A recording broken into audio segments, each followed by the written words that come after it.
Bonsoir à toutes et à tous. Merci de vous joindre à nous dans le cadre de cette tranche consacrée aux informations sur Equinox Télévision.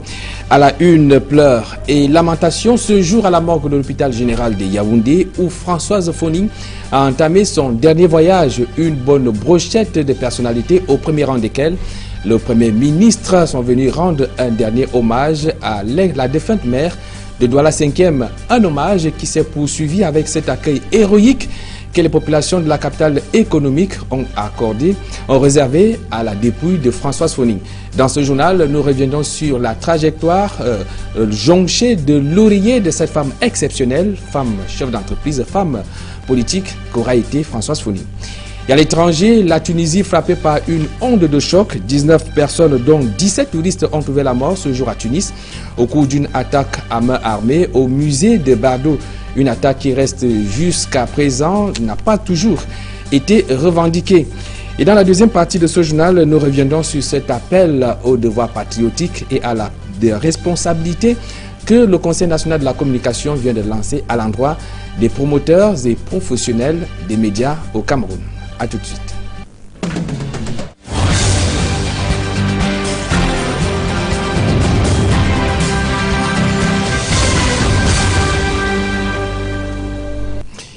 De la nécrologie en ouverture de ce journal, il y avait du beau monde ce matin à l'esplanade de la morgue de l'hôpital général de Yaoundé. Eh bien, ils étaient nombreux à venir rendre un dernier hommage à la défunte mère de Douala 5e, Françoise Foning, qui entamait ici son dernier voyage. Voici ces moments pleins d'émotions captés par nos reporters Eric Fernand Kwamo, Yannick Bazoua et Emmanuel Diop.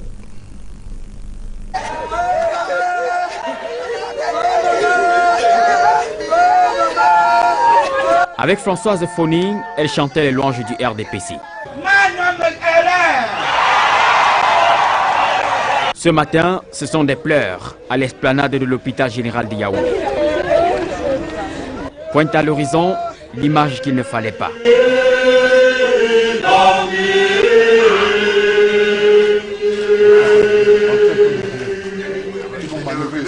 Une masse de bois, un cercueil qui exprime la vanité. La dépouille de Françoise Foning sort de la morgue et entame son dernier voyage sous les pas rythmés des éléments de la police nationale.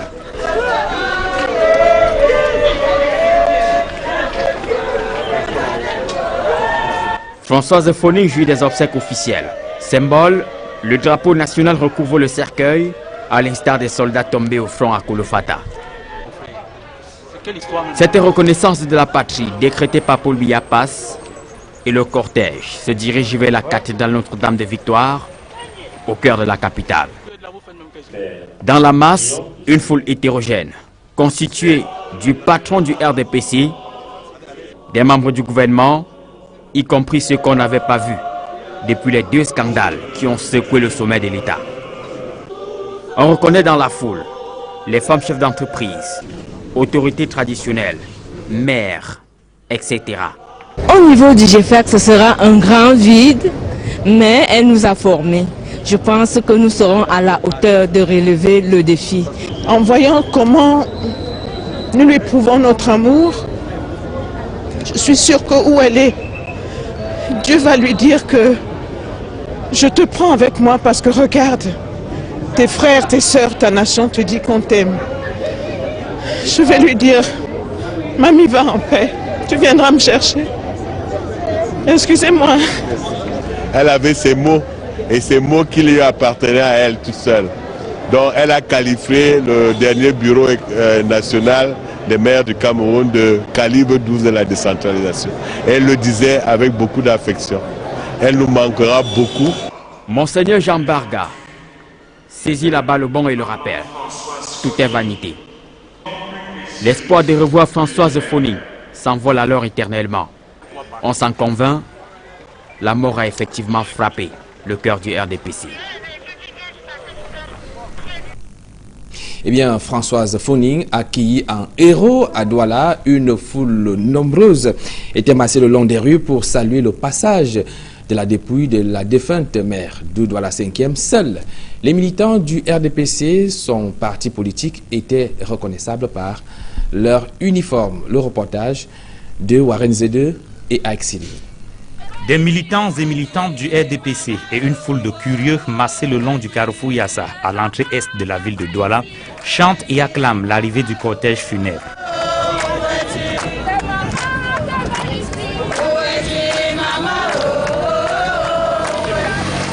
À l'intérieur du corbillard, le cercueil recouvert aux couleurs nationales rappelle que des obsèques officielles ont été décrétées en l'honneur de Françoise Phoning.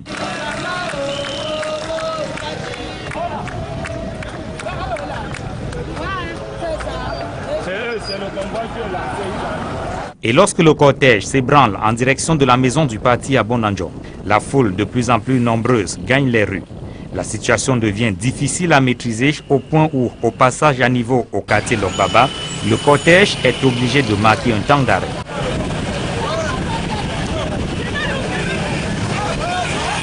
Au lieu du total Lokbaba, c'est l'hystérie totale. Quelques-uns sont obligés de se pêcher pour voir passer le cortège. Au carrefour Ndokoti, presque tout le marché est sorti. Les vendeurs à la sauvette ont abandonné leurs marchandises sur le trottoir. Les commerçants ont presque tous fermé boutiques et magasins pour saluer le passage de la dépouille de Françoise Phoning.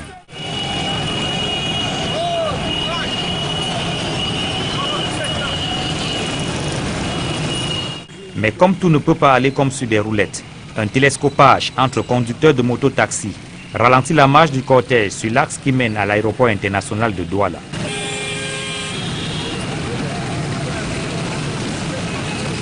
À l'entrée du quartier Bonanjo, les clameurs du public se confondent au klaxon des véhicules.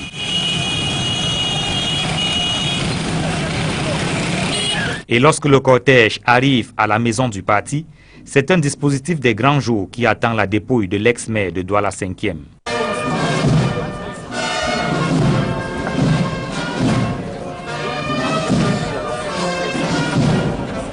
Avec l'arrivée du gouverneur de la région du littoral, le cercueil est transporté à l'intérieur de la maison du parti pour le début des hommages politiques.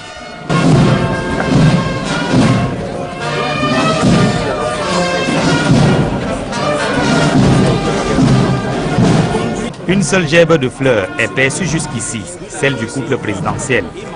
Un seul parti politique aussi est reconnaissable à l'uniforme qu'abordent ses militants. La commune de Douala 5e est pourtant partagée entre le RDPC, le SDF, l'UPC, le MSC et le PADEC.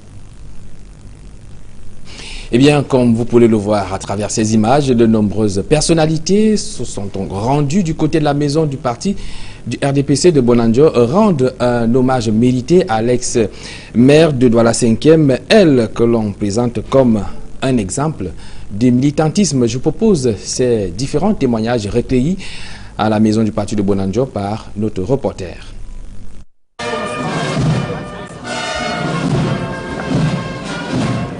Elle a eu un trajet transcendant. Elle était tout simplement apprentie, ensuite militante, responsable. Si vous voulez tout savoir, nous étions les deux derniers présidents et présidentes de la grande section du Bouré. Un dernier hommage à la camarade qui était déjà notre voisine à Vouri 5. Et vous pouvez voir comme nous, c'est une grande perte pour le RDPC, surtout quand on la reconnaît dans ses capacités de mobilisation électorale. C'est elle qui avait l'habitude d'organiser cette mobilisation. Aujourd'hui, où elle doit rire, de se dire qu'aujourd'hui elle ne fait rien, de voir comment nous on essaie de se débrouiller. Mais vraiment, je ne sais même pas si on fera une mobilisation à sa hauteur, à sa taille. C'est aussi une adversaire politique qui a été loyale, avec laquelle nous avons battu campagne ensemble. Et donc, moi, président du PADEC, j'aimerais avoir un militant comme ça, une militante comme Mme Phoning. Elle a dit un jour, si le président Paul Biya meurt avant moi, enterrez-moi en même temps que lui. Mais si je pars avant, faites tout pour que le flambeau du RDP s'explue et restez derrière lui toute votre vie. Elle était là hier, toute forte, fidèle, pleine d'énergie, et conseillait tout le monde.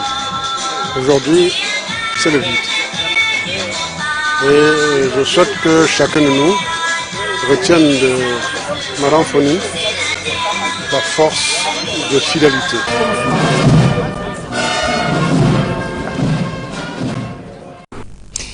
C'est donc parti pour les obsèques officielles de Françoise Fonine, telles que décrétées par le président de la République. Et il faut dire que le site qui va abriter la cérémonie d'inhumation à Baleng, c'est dans le département de la Maine-Noire, est toujours en chantier.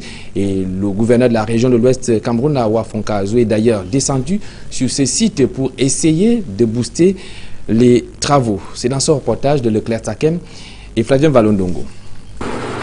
Encore un engin en action sur le site devant accueillir des invités aux obsèques de Françoise Fonine. Nous sommes à Baleng, localité de Bafou dans la région de l'Ouest Cameroun. À quelques heures de l'événement, les ouvriers sont encore à pied d'œuvre. Bruit de marteau par-ci, coup de pinceau par-là. La lourdeur des travaux d'aménagement de l'espace a poussé le gouverneur de la région de l'Ouest à descendre sur les lieux. Des concertations se multiplient entre l'autorité administrative et les chefs d'équipe chargés de rendre opérationnel le site.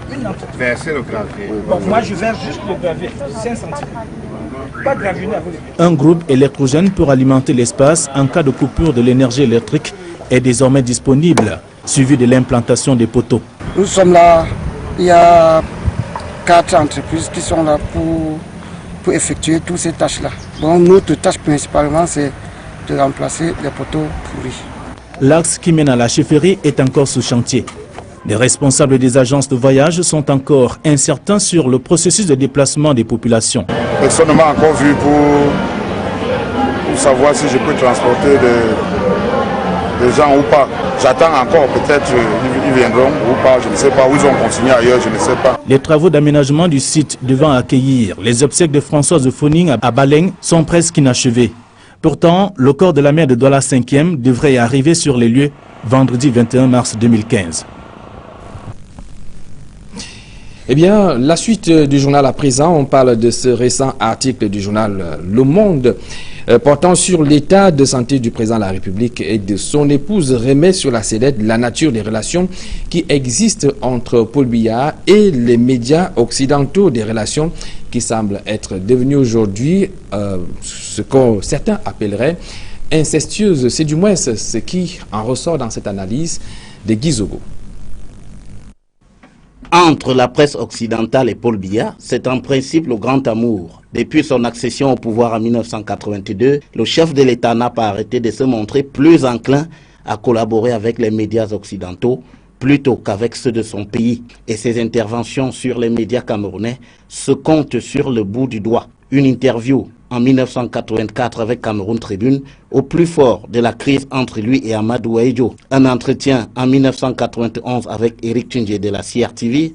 Un autre avec Charles Ndongo en 2002 au moment du constat de l'impossibilité de tenir le double scrutin législatif et municipal. Et une déclaration à la volée à la CRTV en 2014 sur Boko Haram. C'est qu'au fil du temps, le beau rôle a été attribué aux médias occidentaux investi d'une puissance que le tropisme pro-occidental des politiques camerounais a contribué à conforter.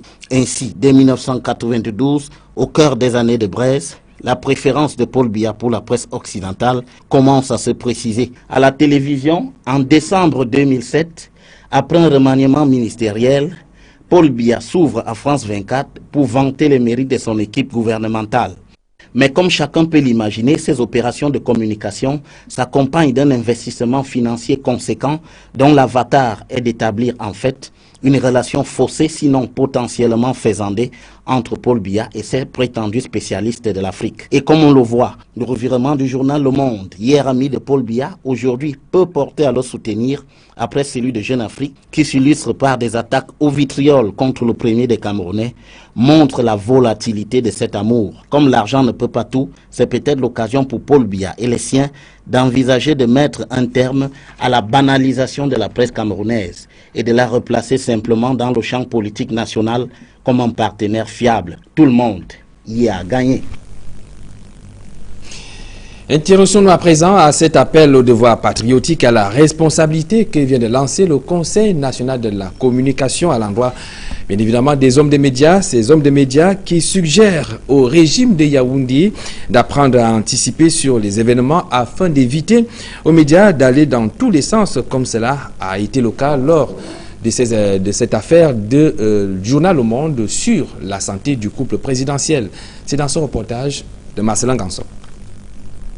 C'est un communiqué qui a valeur de rappel à l'ordre. Le Conseil national de la communication constate que certains médias nationaux n'ont pas encore trouvé leur repère et semblent s'abreuver aux sources d'informations illusoires, démontrant ainsi le manque de professionnalisme. Pour ce qui est de la responsabilité sociale du journaliste camerounais, je crois qu'on pourrait être d'accord que les dérapages au moins deviennent de plus en plus minimes, mais que dans le contexte de guerre contre Boko Haram, évidemment, il peut y avoir quelques manquements à la déontologie, mais ce communiqué en fait est un rappel intéressant de prime abord, vu sous l'angle de ceux qui l'ont pondu, mais vu sous l'angle du journaliste que je suis, c'est une interpellation. Il n'y a pas a priori de mal à s'inspirer d'un autre média, c'est pour ça que généralement on dit selon tel média, selon tel autre média lorsqu'on reprend une information. C'est vrai que sur le plan du droit de l'information et de la communication, ça ne dédouane pas celui-là qui relaie éventuellement pour propagation de fausses nouvelles. Mais ces professionnels pensent que le vrai problème est ailleurs. Par exemple, dans le mutisme qui caractérise ceux qui nous gouvernent. Ainsi, les pouvoirs publics gagneraient plus à agir qu'à réagir, comme c'est très souvent le cas. Ce qui fermerait alors la porte aux sources que le CNC qualifie d'illusoire. Il y a que nous n'avons pas accès à la bonne information.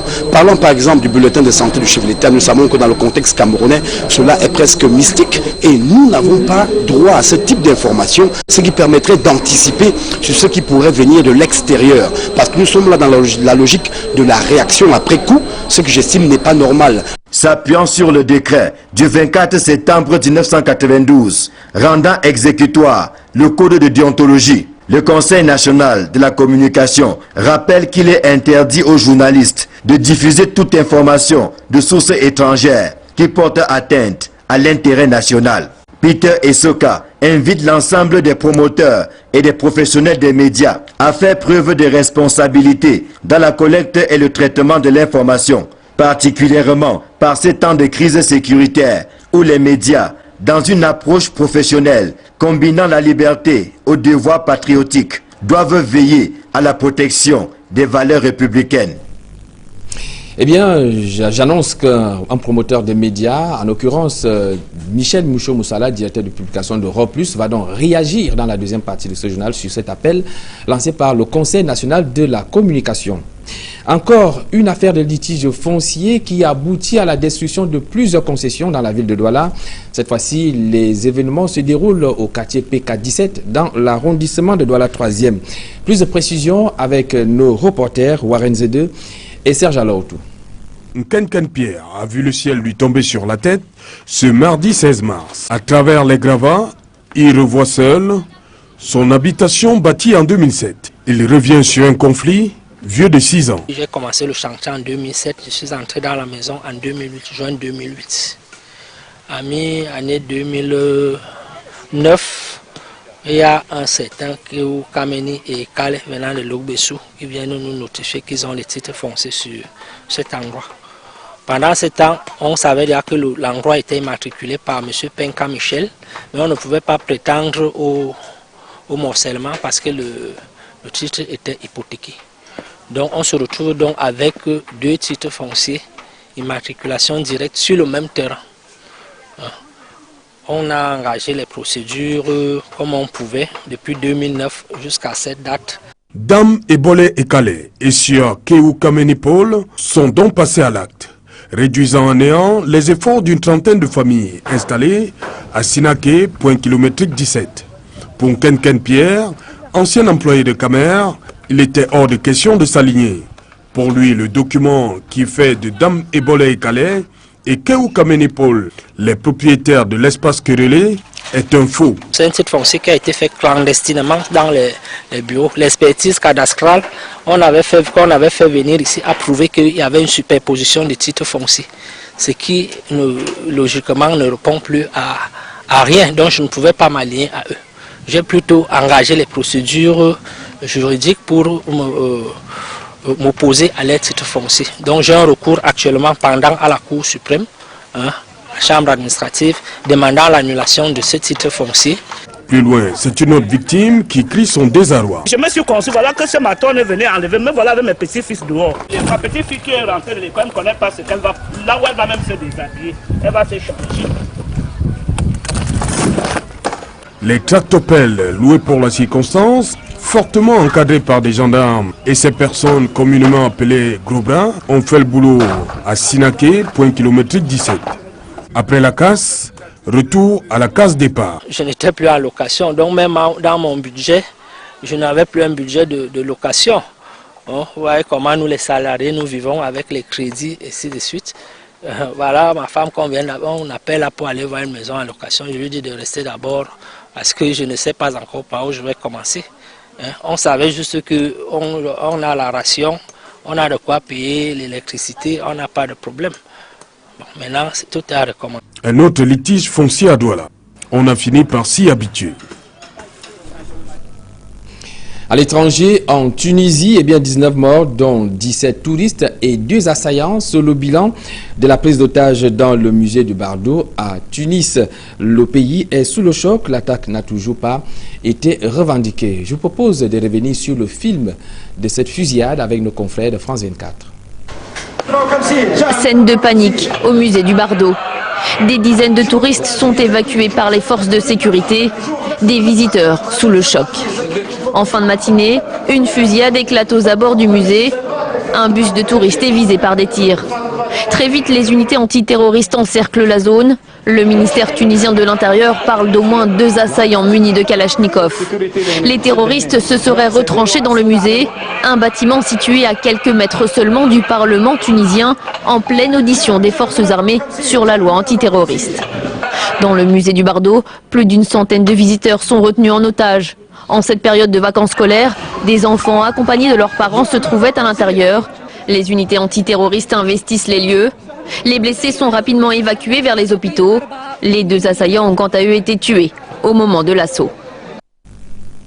La Tunisie va tout faire pour empêcher de nouvelles attaques. Ces mots sont ceux du président tunisien qui a réagi quelques instants seulement après cette attaque. Je vous propose de l'écouter au micro de France 24. C'est une catastrophe majeure qui a frappé la Tunisie et le peuple tunisien. Ils veulent détruire tout espoir de la nation tunisienne. Il n'y a aucune chance de parvenir à changer ces personnes. Il faut faire tout ce qui est possible pour s'en débarrasser.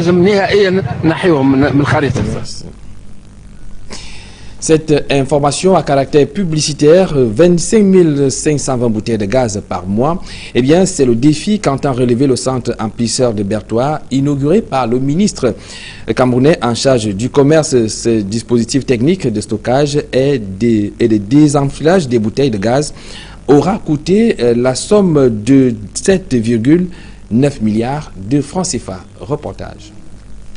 C'est ici Ndoumbi 1, petit village situé à 12 km de Bertoua sur l'axe Bertoua-Belabou, dans l'arrondissement d'Indjan, que se dresse avec fierté le centre emplisseur à gaz de Bertoua. C'est le deuxième après celui de Maroua dans l'extrême nord, conçu par la Caisse de stabilisation des prix des hydrocarbures, pour un coût total de 7,9 milliards de francs CFA. En faisant ça, nous avons créé un dépôt au niveau de la région de l'Est. Le prix, comme le ministre président du conseil d'administration de l'énergie, le prix d'acquisition de la bouteille de gaz de 12 kg revient au même niveau que dans les grandes villes. Voilà, il y a un prix fait, c'est-à-dire 6 500.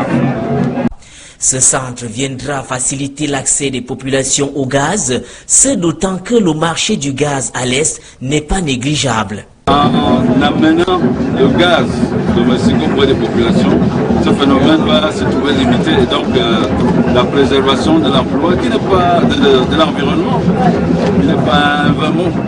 va donc se concrétiser dans cette région dont la principale richesse c'est la forêt. Il faut pouvoir préserver cette forêt. La CSPH vient de doter cette région d'un centre amplisseur pour l'enfûtage et le stockage de gaz. De manière détaillée, le centre amplisseur de Berthois a sur le plan technique une capacité de stockage de 100 TM avec 4 réservoirs et 56 mètres cubes. Sa capacité de production, quant à elle, est de 120 bouteilles de 6 kg par heure ou 60 bouteilles de 12,5 kg par heure et par bascule installée. De même que 25 à 30 bouteilles de 35 kg par heure, sur la base de 8 heures de travail par jour et 22 jours de travail dans le mois, la production mensuelle du centre amplisseur GPL est estimée à 21 120 bouteilles de 12,5 kg et 4 400 bouteilles de 35 kg, soit un total de 25 520 bouteilles et un tonnage mensuel de 418 m. C'est donc désormais à partir de Berthois que les bouteilles de gaz seront enfûtées puis disséminées dans les autres localités de l'Est, mais également une partie des régions du centre et de la Damawa. La régulation des prix est une des missions principales de la CSPH. Vous savez, réguler les prix, c'est aussi harmoniser les prix pour faire en sorte que le coût d'acquisition des produits de gaz domestique soit le même pour les Camerounais et dans tout le territoire national. La Caisse de stabilisation des prix des hydrocarbures, CSPH, a pour rôle d'assurer la régulation des prix des produits pétroliers pour l'approvisionnement régulier des centres de distribution. Cette mission vient s'adjoindre à celle qui consiste à la prise en charge partielle ou totale des augmentations des prix des dits produits dans la mesure de ses disponibilités financières. Ceci a pour finalité de favoriser une consommation de proximité grâce à l'harmonisation des prix entre les dépôts. La suite, c'est avec la Société nationale de raffinage qui vient de créer son code éthique dans le souci de promouvoir les bonnes pratiques et de lutter contre la corruption au sein de cette entreprise. Eh bien, le code éthique a été présenté au personnel par le directeur général de la Sonara. Reportage. La Société nationale de raffinage célèbre le lancement de son code éthique. Une étape importante qui vient renforcer l'engagement du personnel et des responsables à lutter contre la corruption et à promouvoir la bonne gouvernance au sein de la structure. Cet engagement s'inscrit en droite ligne de la politique gouvernementale telle que déclinée dans la stratégie nationale de lutte contre la corruption. Une enquête éthique a été réalisée auprès du personnel de la Sonara. Elle avait alors mis en évidence un certain nombre de comportements qui pouvaient compromettre la pérennité de notre activité. À l'issue de celle-ci, des actions ont été engagées en vue de faire face aux différents manquements et aux comportements jadis observés. Le code éthique de la Sonara est la synthèse de plusieurs valeurs communes. La sécurité, le professionnalisme, l'équité, l'esprit d'équipe et de discipline. Dans son discours, le président de la CONAC, Dieudonné Massigams, a salué sa mise sur pied. Il rappelle que le code éthique vise à créer un climat de confiance et à booster les performances du personnel. Il participe également à l'incitation et à la dénonciation des comportements ou pratiques susceptibles de compromettre les valeurs cardinales d'une entreprise. Aujourd'hui, à travers M. le directeur, la cellule de lutte contre la corruption est une réalité. Parce qu'il faut le relever, à un moment donné, certains en ont parlé, mais c'est resté dans les tiroirs. Et ce qui est très important également à souligner, c'est que la cellule de lutte contre la corruption de la Sonara a un plus, parce que cette cellule, avec le concours de M. le directeur, a pu produire un code éthique. Et ce code éthique est également très important. C'est la raison pour laquelle nous sommes venus prendre part à cela, qui n'est pas pour nous une utopie, mais une réalité. Et nous n'avons pas manqué d'exprimer notre gratitude, notre profonde reconnaissance à l'endroit de M. le directeur. si toutes les structures sociales de grande envergure, de production, d'encadrement, de gestion des fonds publics pouvaient mettre en place des structures comme celle-là, nous allons gagner plus de points encore. Et nous croyons qu'avec la Sonara, le Cameroun fera encore des meilleures données, des meilleurs résultats par rapport à la lutte contre la corruption. Le code éthique de la Sonara, présenté ce 13 mars 2015 au siège social de l'entreprise à Limbé, appelle à une prise de conscience collective au respect des lois et règlements en vigueur.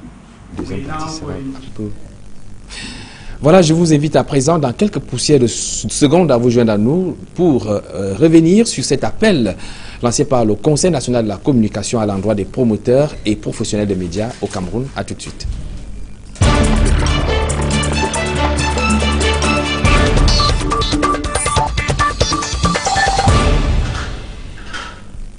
Eh bien, le Conseil national de la communication appelle les patrons des médias et même les professionnels de médias à plus de patriotisme et même de responsabilité quant à la façon de traiter l'information. Et nous recevons justement un promoteur de médias, Michel Moucho-Moussala. Il est directeur de publication de l'hebdomadaire Europe Plus. Bonsoir. Bonsoir Azégué et bonsoir à tous les téléspectateurs de Kinis. Alors, vous êtes interpellé au premier chef par ce communiqué signé du vice-président du Conseil national de la communication. Est-ce qu'il y aurait tel que la presse traite d'information ces dernières semaines, un aspect qui aurait milité ou alors encouragé cette sortie du Conseil national de la communication? Non, je pense pour moi qu'il faudrait bien que le Conseil national de la communication établisse le degré de responsabilité des patrons de presse pour commettre un tel communiqué, parce que il y a des vides dans ce communiqué qui sont débattables, parce que d'une manière ou d'une autre, vous ne pouviez pas empêcher un journaliste qui recueille une information qui vient d'ailleurs de ne pas, peut-être quelques critiques qu'on peut faire, c'est le fait de ne pas recritiquer les sources de cette information et de la divulguer. Mais sur le plan de la responsabilité, devait être d'abord une responsabilité partagée. Parce que depuis au moins 27 ans, nous demandions que le gouvernement mette en place la possibilité de critiquer et même de l'accès à l'information. Et c'est un véritable mur de Berlin qu'on affronte dans cet espace. C'est depuis des années que nous demandions qu'on permette aux journalistes camerounais... C'est-à-dire qu'il n'y a pas l'accès à l'information n'est pas du tout aisé pour la presse locale, c'est ce que vous voulez dire? Ben écoutez, nous faisions le métier depuis pratiquement 30 ans, même lors des différents états et des rencontres, même lors des états généraux de la communication, c'était l'un des éléments dans le débat qui s'est opéré. Donc on ne peut pas reprocher à la presse de ne pas être patriotique. D'abord parce que lors des événements de Bakassi, toute la presse camerounaise a pris fait et cause pour l'État camerounais, parce que nous nous sentions camerounais.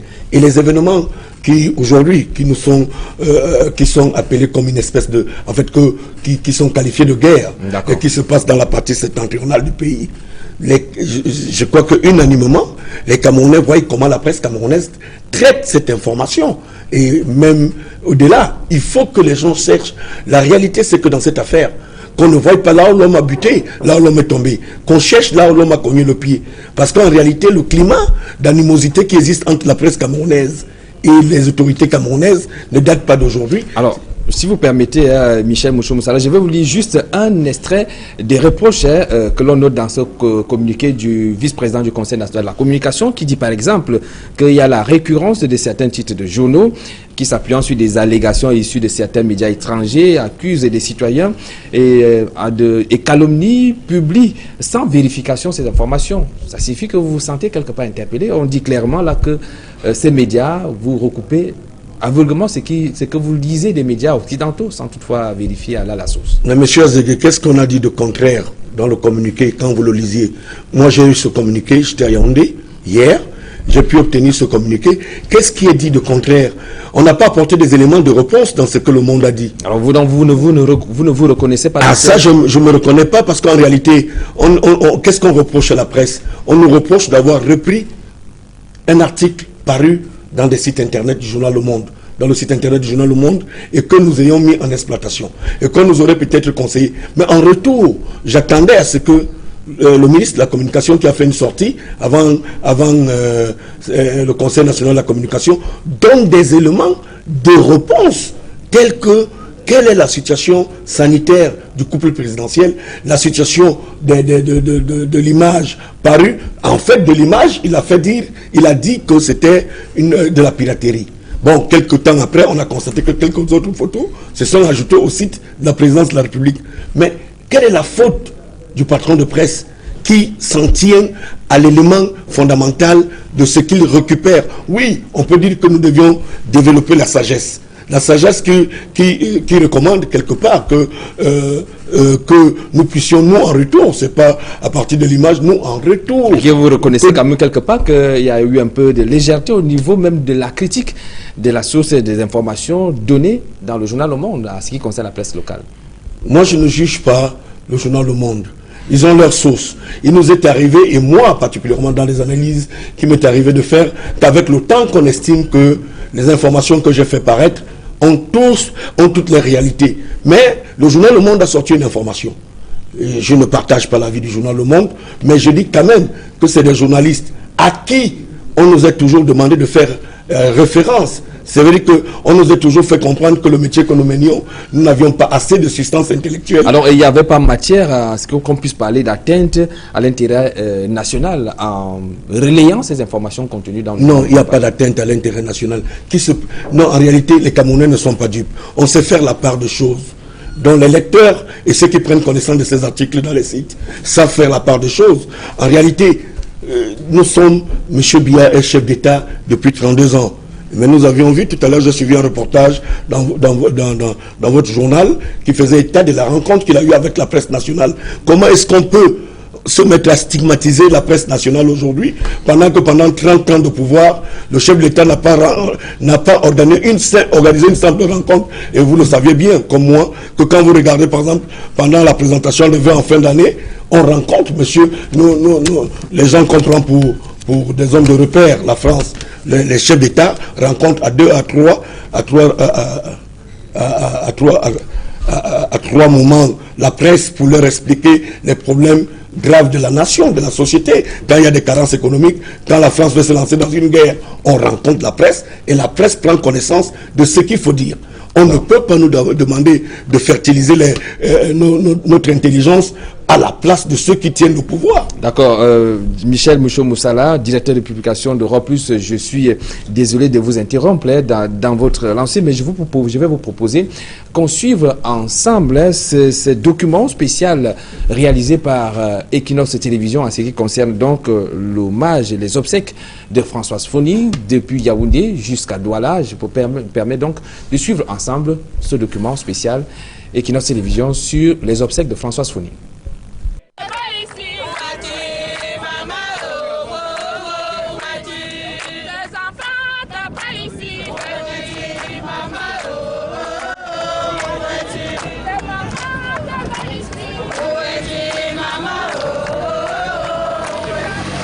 Bien voilà, bienvenue ici à Yassa. Nous sommes bel et bien à Yassa, à l'entrée est de la ville de Douala. Vous voyez le cortège de la dépouille de l'honorable Fonning qui arrive à l'instant même, alors que les militants du RDPC, beaucoup de curieux, se sont mobilisés. Grosse mobilisation, on va le dire ici à Yassa, à l'entrée est de la ville de Douala, où le cortège portant la dépouille de l'honorable Fonning est en train d'arriver à l'instant même. Il y a eu levé de corps ce matin à 9h à l'hôpital général de Yaoundé et suivi d'une messe à la cathédrale Notre-Dame de Victoire, la capitale politique du Cameroun. Le cortège qui arrive à s'ébranler certainement vers la maison du parti de Bonanjo, où il est prévu une cérémonie d'hommage politique à l'honorable Fonning, maire, on va le dire, de la mairie de la commune urbaine d'arrondissement de Douala, 5e après l'hommage prévu à la maison du parti à Bonanjo. Bien voilà, nous voici finalement à la maison du parti de Bonanjo, ici à Douala, où la dépouille de l'honorable Foning a été conduite. Après ce long parcours, nous sommes partis de Yassa à l'arrivée de Yaoundé tout à l'heure et nous sommes ici à la maison du parti de Bonanjo, où est prévu naturellement des hommages politiques à l'ex-maire de la commune d'arrondissement de Douala.